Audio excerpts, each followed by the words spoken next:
Peter, you have a very interesting background, having worked both in advertising and equity trading.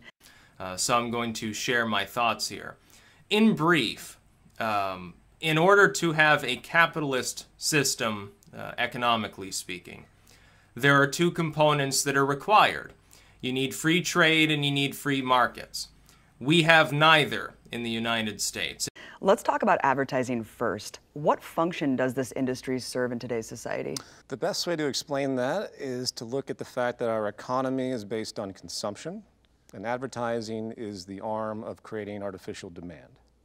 And without that arm, and it's so polluted, as you know, I can't even imagine what the world would be like without advertising, but without that arm, you wouldn't have people aspiring to things that are highly irrational, abused by our social inclusion. When advertising presents something into the community that seems to be something that some people want, it spreads like a virus and then everybody wants it, because it's an issue of social inclusion, which is a part of our biology, because that's how we identify. We identify and define ourselves by how others see us and how we are included in the group. So it manipulates our most primal sense of humanity in order to sell things. And again, back to my original point, if you didn't have that arm in our consumption-based society since the Industrial Revolution, the economy would collapse. That's a very unique point to make, because when you first start an economy of this nature, like in the agrarian society and then in the handicraft industry, you're meeting demand, right? That's the point, and that makes sense. But at some point, this kernel seed had to change, because when you have such a highly efficient, productive society that we have now, at least in the technical sense, not in distribution sense, because we have poverty and all that, but at least in the technical sense of what we can create, the efficiency, abundance, you have to have demand created now, and that's basically the kernel seed of one of the central flaws of market economics or capitalism that has come to fruition today. Not only destroying human psychology, but destroying the environment simultaneously, because you have an insatiable culture that's been literally generated. And as I detail in my book, in the National Association of Manufacturers, mid-20th century, they were actually arguing that consumerism was the best defense against communism and totalitarianism. This incredible PR campaign went on for, well, it still goes on really, but it's echoes of the original intent to transform society into one that just wants to buy and consume.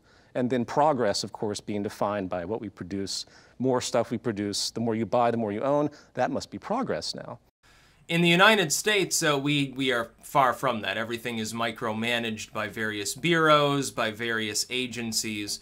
We would think about our currency. Our currency is continuously manipulated. Interest rates are continuously manipulated. In order to set up a business, you need 1 million different pieces of paper signed and notarized. You need permits. There are regulations that you have to follow to then engage in trade. Our government oversees all trade deals, so we don't really have free trade. It's possible under our system, for instance, to get something from another country. Like I can go on eBay and I can order an MRE from Latvia or something like that. In that sense, there is free trade, but it's still restricted. There are still things you cannot import or export to certain parts of the world. There are regulations on things that you can and cannot own. It's like French cheese. Well, you're not getting any French cheese, sadly enough. Because you just can't. The government has decided it's unacceptable for American citizens to consume such products unless they want to go over and eat it over in France or something like that. And it's dumb, honestly, for that to be the case. Unless you're talking about something that is specifically going to be used for criminal activity or something like that. You're trying to buy, a sex slave or something like that. Or you're trying to buy some precursor to make a batch of drugs or something, and there's reason to believe that's what you're doing. Unless that's the case, you should be able to buy whatever the hell you want, honestly. From an insider's perspective, how exactly does the stock market work? Stock market is a proxy system that was developed.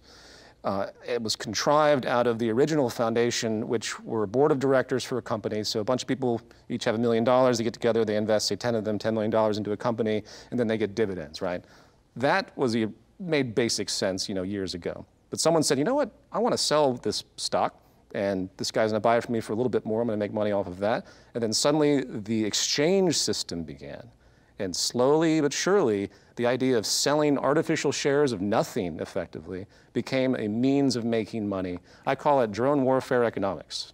It's just like people that drive drones, they don't see any kind of humanity as they drop bombs across the world. The people that trade the stock market have no idea what they're doing when they're shorting, say, the currency of some small country, effectively contributing to that country's decline. But back to your question, it started off as an innocuous kind of investment strategy, and then it moved into this thing where you have people artificially trading things for no other purpose. 83% of all stocks are owned by 1% of the population. It is one giant money-making machine for the elite. And the financialization of it all, because financial services have become so large, and the money, only 5% of US population is in financial services, yet 30% of all GDP is taken by that. And that doesn't even account for all the growth over the years that is attributed, that we know, to the upper 1%, upper 10%. So this is one of the most powerful political centers now simultaneously, and it's truly despotic that you have effectively the most powerful and profitable system on the planet now, one that creates nothing. It's there to simply make money out of money.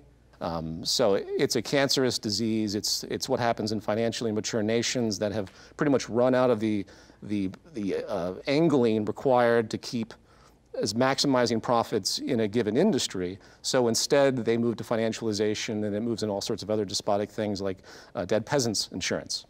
These are companies like Walmart that would take out insurance on their employees and get paid when they die, things like that. So it's just this commodification of everything. Put a dollar sign on it, no relationship to anything anymore, abstraction become reality once again. Look, if there's a black market at all within a country, it can't possibly have a free market. It's impossible for that to be the case because there are things that have been banned, like certain classes of weapons, certain substances that you can or cannot consume. In fact, you get thrown in jail in many cases for having them at all. That's not a free market, because it creates a victimless crime that shouldn't be construed as a crime and allows further regulation. But it goes well beyond that. I used the idea of the lemonade stand. For instance, some kid sets up a lemonade stand. The local government, the state government, has decided, well, they don't have a permit. This is technically a business, so we have to squish this out, and then they raid it with the ATF or something, probably. All of a sudden, a bunch of riot cops swarm the street corner where those evildoers are selling their unregulated lemonade. What a big problem that is. What you get in such a situation is that it becomes extremely burdensome for any individual who doesn't already have a significant amount of capital to actually start a business. Otherwise, they have to get a loan.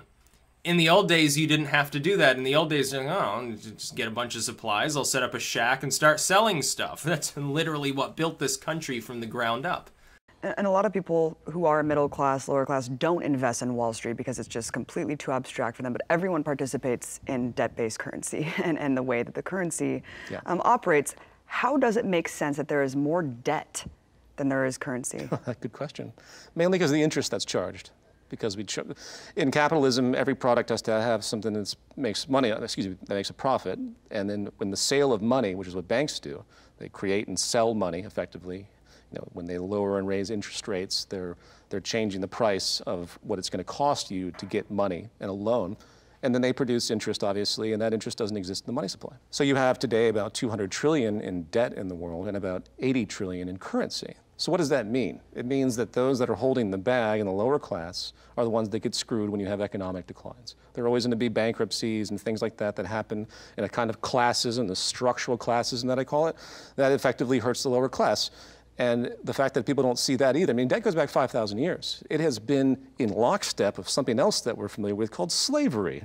So debt, peonage, slavery, convict leasing. Even today in certain areas of Asia, they have debt that's passed through generations from farmer to child, and that child has to continue working off its father's debt in effectively a kind of post-neo-feudalism. So this phenomenon is there, and it's unfortunate that more people don't see the actual intrinsic problem of debt. And the solution to that, you can argue that you could get rid of a debt-based currency and so on, and I've had many conversations with people about that, but the question is, why hasn't it happened? Because it's intrinsic to the function of capitalism. And it's not even that they act insidiously, it's just what their job is. Their job is to make money out of nothing, sell it to people, and then when the people can't pay it, they take their property. And that property goes, it's just another funneling system. And here's another thing I'll mention. All the money that's made in the world comes from the lower class taking loans. So Right now, less than 63% of Americans have $1,000 in savings. Yet the lower class, that same subclass, is what takes on all the major loans, home loans, car loans. That money comes in, the people buy all this stuff, and then that money that's spent goes basically right back up to the upper class again, because as we know through the growth of the past 10 years, all of the major income has gone to the upper 5 to 10%. So it's even worse now. So you see my point? So the people take on all the loans of the entire collective money in society, and then that money is extracted through them through various forms of structural classism and goes right back up to the upper 1%. People should be enraged by that. But they don't see it because it's a structural phenomenon. It's something that's happening under the surface that isn't readily apparent. And that's why, due to ignorance, no one really reacts on it. What happened is that these few companies that got optioned that got these grants from the government, that got loans or grants, then became monopolistic. They didn't have any competitors. They were the ones that were working with the government. So then you get the carpetbag era where these people get filthy rich and start infiltrating government. Now, what should have been done is that the monopolies should have been busted up in a vacuum. There never should have been a progressive era per se. Anything that was accomplished by the progressive era could have been more easily accomplished by a couple of constitutional amendments back when we had the wherewithal as a country to solve these problems. Instead, you get another wave of intervention. All of a sudden, things become more regulated. This had the opposite of the desired impact. It didn't really stop these large corporate firms from influencing government or from being abusive. What it did is start up competitors. It stopped them from growing up to compete in a free market situation. Eventually, they would have fallen by the wayside.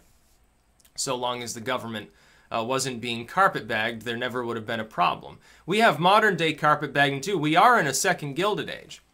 As of right now, the government throws no-bid contracts and grants at any business that it chooses, wasting taxpayer money on stupid shit that nobody actually needs, and in some cases never even gets used.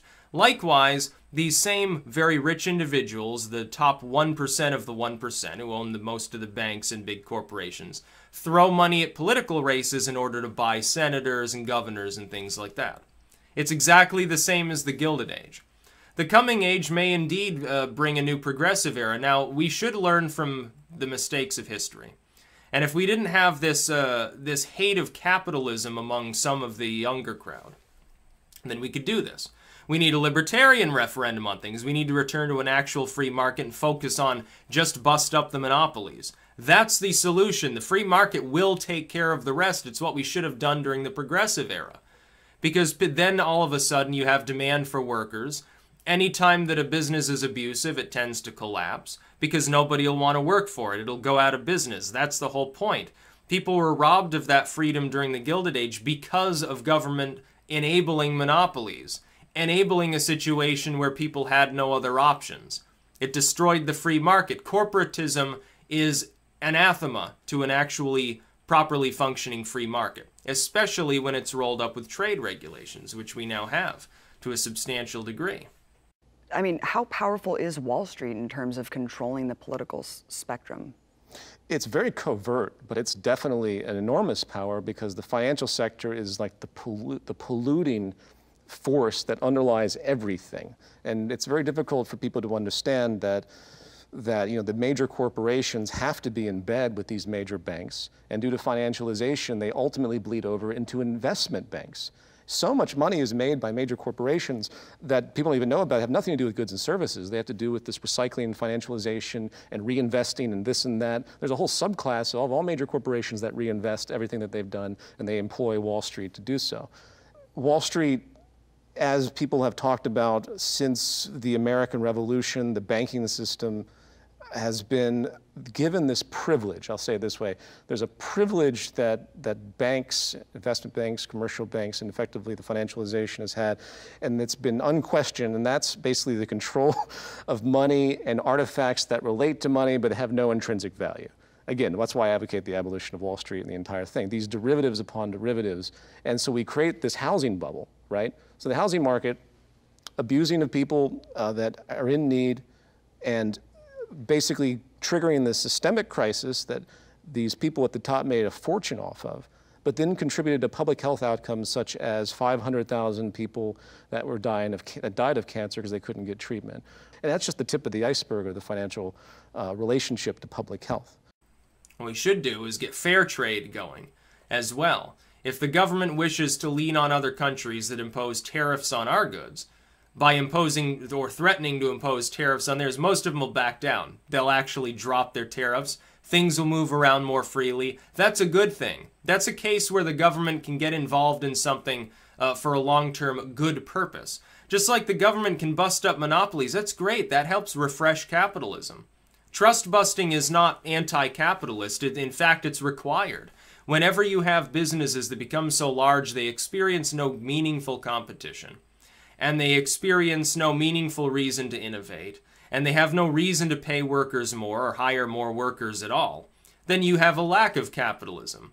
And any time you have that, it was enabled by the government. It's the only group that had the power and the central resources to enable it in the first place. We need to return to real capitalism, where entrepreneurs aren't being harassed, where people who want to imbibe substances on their own for their own purpose aren't thrown in a jail cell. That's a free market, and a free market forced underground by legalism becomes a black market. So look at the black market of the world. What do you have there? These are things that should be part of the free market. They should be legal. Drugs should be legal. These so-called contraband weapons, like, oh, you can't re-import an M1 Garand, those should be legal. I would cut it off at the point where you're talking about human trafficking or something, because that's also itself totally averse to a free market, because you've created a class of people unable to take part in it. A little bit of a different situation. That's, by the way, the proper libertarian explanation for why shouldn't I be able to own slaves in a truly free market. Well, you're abusing somebody else. That's the whole point. If you don't want the government abusing people, you don't want individuals abusing one another either. One of the few roles of government that's proper is to prevent individuals from abusing one another. That's the proper role of government. Why do you have a military? Keep a foreign group from abusing you. Why do you have laws against like murder and rape? To prevent people from abusing one another. But when you extend that further, that's the proper role of government from a monarchist perspective. That's just fine for the government to enforce such things at the public will. When it extends beyond that into wanton regulation and bureaucracy telling you what you can and can't do on your land, even though it doesn't impact anybody but yourself, and homeowners associations, which are abominations, by the way, and should be abolished outright, or at the very least weakened to the point where they can't compel newcomers to partake in them so they can be dissolved over time. When you have these sorts of things, those are themselves abusive. Expand more on the notion that all wars are class wars. You can look at society as a stratified structure, both in any domestic society such as the United States, where you, of course, you have the rich and the poor and the dwindling middle class. Then you can apply that exact same macro view to the states, the nation states of the world. And it's amazing to see how close in resemblance they are. After World War II, any country that simply wanted to do something different outside of, again, the neoliberal order had to suffer the same fate. So the World Bank, what do? They impose austerity. They keep those countries poor and destroyed. And that's a great way, you know, if there's no infrastructure in these countries to start to develop new ideas or new patterns, then there's no threat. So, and of course, there's the grudge. There's always going to be an element that is an echo of our economic dominance, U.S. economic dominance, or just, you know, this pattern of economic dominance that builds in other forms of bias. And I have no doubt, you know, that Western society, with its increasingly jingoistic views and this reversion back into a xenophobic presence, whether it's, you know, claiming that Mexicans are stealing their jobs, or that the Arab communities and the Muslim communities are now the hub of this terrorist ideology and so on, these things foment after the fact and create long-term patterns of bias and bigotry. It's like when if a state passes a law that abuses its population, the federal government has a right to stop them from doing that. But so many times the federal government then comes in and abuses everybody in the country. So therein you have the problem, the paradox of federal versus state power.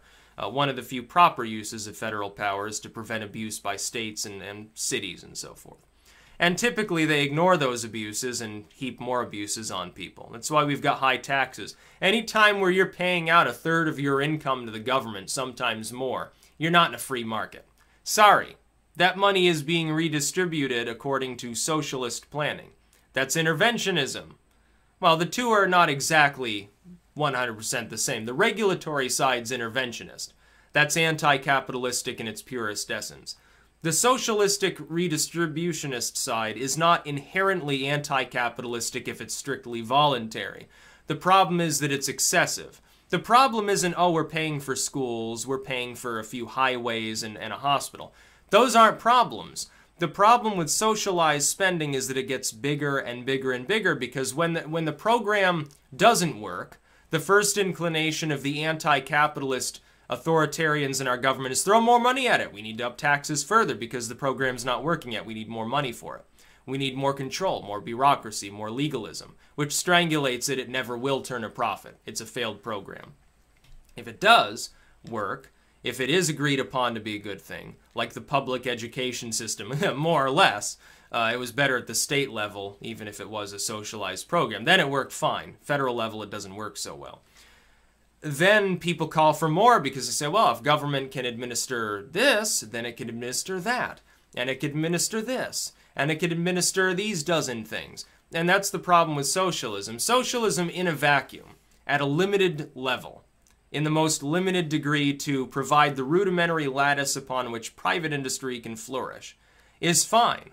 The problem is it tends to grow. You have to constrain it very harshly. It's just like government. Government's fine in its proper role, to prevent people and groups from abusing one another and to maintain the rudimentary law and order necessary for a functioning society. That's just fine. That's why I'm a minarchist, not an ANCAP. But when it goes beyond that, see, it tends to grow over time. There's the problem. It becomes less efficient, pledges itself to more and more of what should be private endeavors or shouldn't exist at all. Like domestic surveillance shouldn't exist. Doesn't need to be privatized, it just shouldn't exist at all. What the TSA does with, basically molesting people at the airports, that doesn't need to happen. It's not really necessary. Costs a lot, doesn't really solve any problems, it's ineffective. Why do we even bother funding such things? I like that you brought up a macro and micro in terms of the classism in America and also the global classism, because people talk about the developed world and the underdeveloped world as if that's just the way it is, instead of the underdeveloped world actually giving way to why we have a developed Well, I mean, colonization, today. Colonization, as you know very well, is effectively a sprawling class antagonism. It's a subjugation. You know, the poor of the world are not poor because they've been left behind in market capitalism. They're poor because of these years of colonization that have destroyed Africa and areas of Latin America. You call your new book a logical train of thought from a social psychology perspective. And let's start with the notion that poverty is violence, right? Go over some of the casualties that arise from the structural violence that exists today in this system. The big word I use is socioeconomic inequality, which poverty falls under the umbrella of. Socioeconomic inequality, basically class stratification, has been held up as some kind of innovator force, some force of innovation. Oh, yeah, that's about the only defense of it you'll hear. They'll say, well, you know, you got to have poor people that aspire to be rich people, and that will create the engine of innovation. More nonsense is produced by industry. That's effectively the only defense I've ever heard of stratification, other than people claiming it's a biological reality and there's no other choice than for us to be these primitive primates that stratify, and therefore the bottom rungs will suffer. It's not just poverty that's the worst form of violence, as Gandhi stated. To be in a stratified system is against well-being and public health. That's been proven by a lot of different theorists in epidemiology, where they measured all of these artifacts, such as the level of violence. In fact, Dr. James Gilligan, which I know you've interviewed, he's the former head of the study of violence at Harvard, extremely brilliant man who studied this as a prison psychologist, and his core statement, you want to reduce violence in society, reduce inequality. So there's also the psychosocial stress, that we are killing each other through plaques in our arteries from the release of certain stress hormones that are directly attributed to socioeconomic inequality as well. In other words, the more you're involved in a class-based society, the more you witness the haves and the have-nots, the more it messes you up, and it's biologically associated. So this is an unnatural state. So poverty and socioeconomic inequality kill about 18 million a year based on one estimate. So that is a couple Holocausts in 1 year. They say the Soviet Union killed 100 million people in 1 century of its existence. We're killing in capitalist inequality, capitalist-generated inequality, that many in 6 years. So the defense of a class stratified society is no longer existent in the public health research. And this can be said for 100 different bureaus. Department of Education fails to increase our educational attainment. We were #1 in the world, now we're somewhere in the 20s or 30s. Which is to say we're still good, but we're not as good as we used to be. We've been supplanted in the world largely because our educational systems have begun to fail, not because other people's educational systems became better. We should look, and the other part of it, the other part of capitalism, is to not be so egocentric as to cast aside ideas from other cultures and not consider absorbing them. That's the other part. You can't simply say, well, we're America, we're #1, and wave the flag, hyper-patriotic, apple pie and guns and stuff, and say, well, those fucking people in all these other countries, we're going to ignore them, we're just to do the opposite of what they do just to spurn them. No, we should look at what works in other countries, can we import it here without denigrating liberty? That should be our fundamental question. Because that was how our country was founded too. We took ideas from other nations and took what worked, incorporated it together. We built our constitution, we built our nation, and for 100 years there was pure prosperity for the most part. Because we were actually under capitalism, and it was great. Around the time of the Gilded Age, it starts to fall flat. Now, things at that time were very slightly socialist. Were very slightly interventionist. And so things generally continued to go well until the dawn of the atomic era, when the military-industrial complex comes along requiring much more on both ends. That was really the death knell of capitalism within this country. We have not had a semblance of capitalism in the United States since roughly the 1960s. We have not had pure capitalism in the United States since the Gilded Age, or we're talking 1870s, 1880s. Before that, we were a pure capitalist libertarian society. And it worked. And we very quickly, by the time that capitalism ended, we were already a power in the world.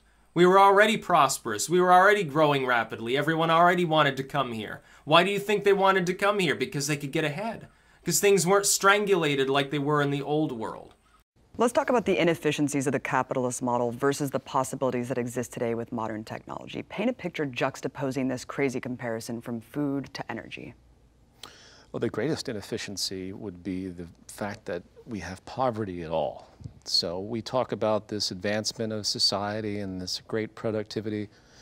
The most powerful force, the most positive force we do have of the whole of human civilization is, since the Industrial Revolution, we're able to do more and more and more with less and less and less. And that is the driving force that can create equitable distribution and peace on this planet. So the fact that you have 5 people now with more wealth than the bottom half of the world, and you have close to 1 billion people not getting their nutrition met, and you have what by Peter Edwards of Newcastle University put out what he called the ethical poverty line, which is based on lifespan, not the metrics put out by the UN. And when you use this ethical poverty line, you find that 60% of the world is actually in poverty. That is lunacy from an efficiency standpoint. No one can sit there and claim that this is an efficient system when that's the outcome on the social level. Now, we can talk about the efficiency of a factory and all the great fruits of technology that people will claim are associated with capitalism, which is nonsense too. It's our ability to design and our ingenuity through science and technology that's created this, not some weird mechanism that's attributed to capitalism. And what about food and waste? The waste is absolutely insane. You have 40% of all food being wasted because of inefficiencies in the distribution pipeline, which is staggering. You know, we have the globalization moving food all around. You have the average American food plate moves about 1,400 miles. There's no reason for any of that, especially now. If you go down the line of what's possible, you remove the chaos of human society and its strange beliefs and everything else, and you actually look at what we can do, then there's no reason for anyone to be hungry, obviously. There could be an incredible state of efficiency and abundance across food and energy and production. So when we talk about abundance, it's so confused with people because I get attacked all day long. Like, well, the world is finite. We can't make an abundance. Obviously it's a relative notion. I mean, the sun will eventually burn out. It's abundant to us in the long term of time. So it's not about suddenly there's a magical amount of everything. It's about using the efficiency and of course focusing the economy on the interest to have an abundance, because in our current society, it's the antithesis of what's rewarded. We reward scarcity. We want things to be generally scarce. The corporate construct does. Business doesn't want there to be an abundance of anything. So the pollution of the water supply, that's great for the water bottling companies. So we're rewarding the exact opposite. So you can't have sustainability, preservation, efficiency in a society that rewards the opposite. And therein lies the great contradiction of the capitalist system. So no, we're not under capitalism, and that's the problem. The problem is not late-stage capitalism, it's devolving into cronyism and will collapse, and then it'll be red guard forever. No, it's late-stage socialism. As things break down and become less and less efficient because of too much interventionism, too much legalism, and too much socialism. Now, the socialist side just needs to be reduced. It doesn't need to be done away with. No sane person says, well, fuck the poor. We're just going to let them starve to death and let society reorder itself. You might get that from the most hardline of ANCAPs. Inside, even most of them don't believe in it. They're just mouthing off, more or less. I know because I talk to people who stress that they're anarcho-capitalists. Now, they have a heart. They're not heartless. If you want heartless, you look at all the interventionists within our government waging their proxy wars saying, screw the lower class, we're not going to give them the bottom rung of the ladder. Let them take a leap and fly right off a cliff because we're not going to let them rise up and become entrepreneurs. We're not going to let them become, we're not going to let the lower class rise to the working class like they used to. We're not going to let the working class rise to the lower middle class and buy a little home somewhere. We're not going to let them rise to the true middle class and get a better home. We're not going to do that anymore. No upwards mobility for you. Ha-ha. Stupid peasants, stupid slaves. That's what comes from the interventionists. It's not even socialism, it's interventionism. That's the true core of the problem. The regulatory state, the bureaucracies, the strangulation and legalese, the socialism's sideline, that's just a symptom. It's not the true disease. Socialism in and of itself doesn't do much but fuck anything as far as destroying a nation until it becomes excessive. It only becomes excessive because politicians give in to public discourse. Socialists themselves harangue because they want to destroy the Western world and remake it in their dumbass image, basically. And people begin blaming capitalism for any problem that exists. We're not a capitalist system. Look up the dictionary definition of capitalism. When you learn to simplify, life is oh so great. Join in our utopia, come out of the dark. Banded by equality, by our cutie mark.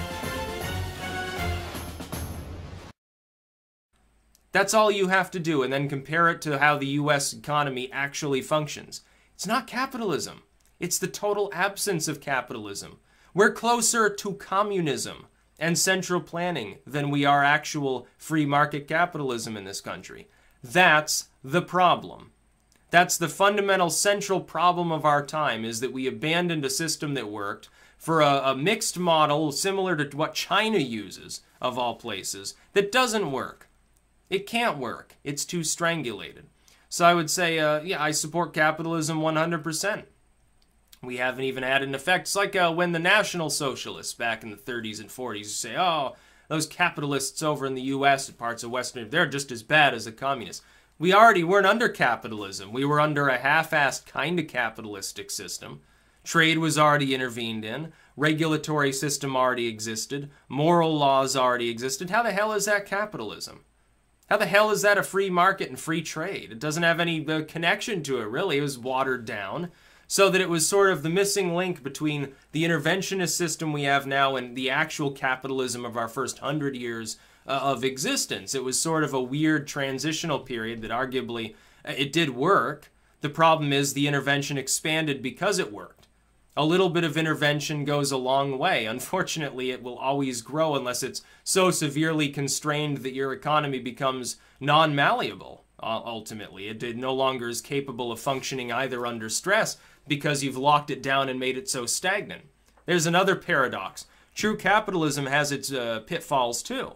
It's just it has fewer of them. Long-term, it works better. You have more growth and prosperity and mobility.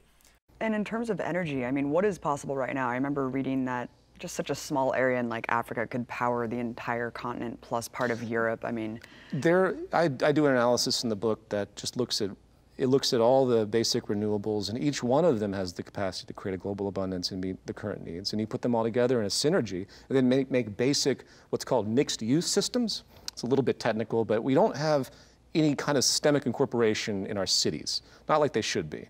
Every single everything in the house today should have solar panels that not only power the home as much as possible, but they run the energy back out into a central grid. Suddenly everything becomes an attribute of energy development. It's shared. And you do that if someone created a society that there's a few smaller cities in Europe that are doing that with outrageous efficiency potential. So when you put all that together, it's absurd. It's absurd. You know, everyone in small pockets and these entrepreneurs are doing their best, you know, even like Elon Musk and the battery technology, and they're trying to do something, but there's no concentrated focus. There needs to be basically a Manhattan Project to figure out what the best solution is globally, to unify the synergies of all of our renewables and to make them all work. And if we did that, if we actually got the minds of, say, all the universities together right now, and you had a university project across the entire world and said, we're going to focus on this problem right now. What is the combination of renewables? How do we distribute it across the world? And how do we make it create an abundance at zero cost effectively? And I guarantee if you did that, it would happen probably in 6 months. The intent of the business class isn't that they willfully want to repress sustainable, abundant resources and products. It's that they know deep down, just like everyone knows about a lot of things in their subconscious, that if they did that, they make themselves obsolete. And no business on this planet is going to try and make itself obsolete, no matter how green it claims to be. But that's what it leads to. If anyone really wants to improve the ecological state specifically, the type of transformations required would effectively would cut energy industry back by half at a minimum. There would not be that many people employed, money would not be made anymore, because we have that ability in technology now to create things that last, that will work, that will be modular, updatable, without that need of the servicing and constant turnover that we see in the current energy industry sector. Automation is also used constantly as a talking point against the rise in labor standards, right? Against wage increases, because it will take away these skilled jobs. We saw this in the 80s with car manufacturers. We see it today with restaurants, fast food industry, stores, right? CVS, et cetera. You encourage automation because you say that it will liberate people. How? Well, there's a few levels to it. First, what has been the greatest source of oppression on this planet since recorded history? Labor. Yeah. So not only is it irresponsible for us not to apply automation because it's more efficient, it's safer, we can create more of an abundance with more, with less resources. It's also a dramatic shift in the way human relations has been.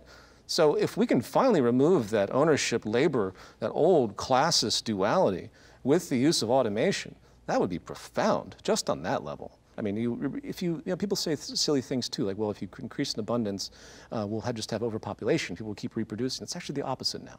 That was the case at the end of the Malthusian trap. We had a huge burst of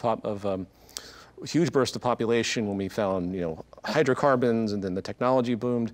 But when you look at stats now in countries that have overpopulation, they're poor countries.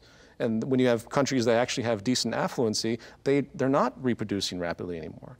So if you want to stop what people perceive as apparent overpopulation, which is a dubious word because it's not quantifiably viable, there's only overpopulation in our society because our society is so inefficient.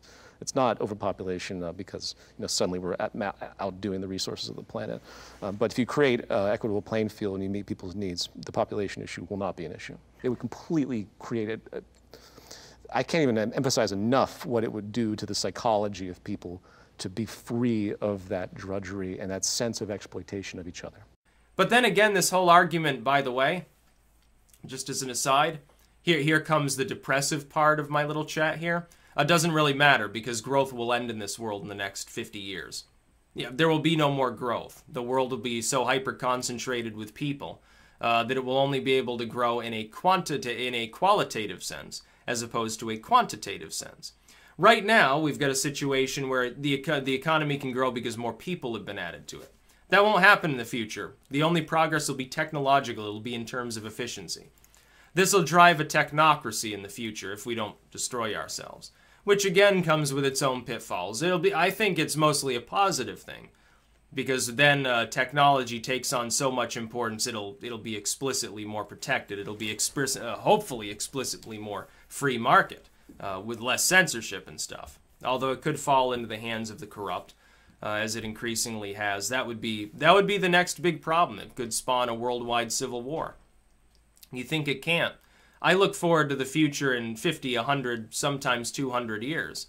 You don't even need to look at the present. You can read the future if you know the past. We've been through, and there's nothing new under the sun for the most part. But yeah, capitalism is the best system, inarguably. It worked. You know, when people say, ooh, name a libertarian nation. Aha, libertarianism's never been tried. Ah, stupid libertarian. We had such a system for the first 100 years of our country. We did. It was basically, there was no intervention whatsoever until the Gilded Age. There were some government projects, very, very few. We were limited basically to military and overseeing the rudiments of a toll road or something like that. And nobody had a problem funding such things. Oh, I have to pay 5 cents this year in taxes. Oh, wow, the sky is going to fall. I think they're going to up it to 7 cents or something like that. Look at our currency. You think that's the result of a free market? You think that's the result of a non-interventionist free trade-based system? Bull crap. It's the responsibility of interventionism and socialism. That's about all. No, and you bring up a good point. The medical industry is the best example of artificial scarcity. The idea that these pills cost, you know, I have a family member that had cancer and they gave her this little thing and they stuck it on her arm and it was $17,000 for this little piece of plastic that simply injected a fluid into her. $17,000. There's no way. You're paying for yachts. Yeah, you're not paying for plastic. This is made by a machine in some pharmaceutical company in about 5 minutes with chemicals that are being mixed that are far from rare or scarce. It'd be different if they had to go all the way to Amazon and find something, and you know, no, it's the biggest fraud industry out there. I think another fraudulent fundamental basis of the whole system is competition, because you know, we're all ingrained with the notion that all these technological advancements come from competition incentivizing, of course, the development of these ideas.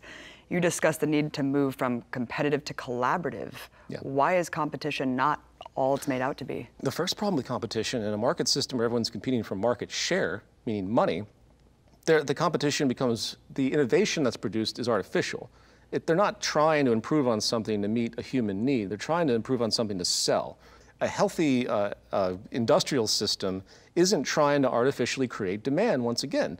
It's there to meet demand. In fact, you don't want to artificially create demand because that means you're going to be reducing your sustainability. You want a minimalistic culture. You don't want what advertising is driving now. So that's an aside of what you're asking, but I think it's a very important point that people miss when they talk about innovation through competition especially. So competition has been proven in many academic journals to be hideously hindering and neuroses producing. There's little evidence to say that the competitive industry of capitalism actually innovates in a way that's somehow superior to a collaborative system, especially if people have the same intent.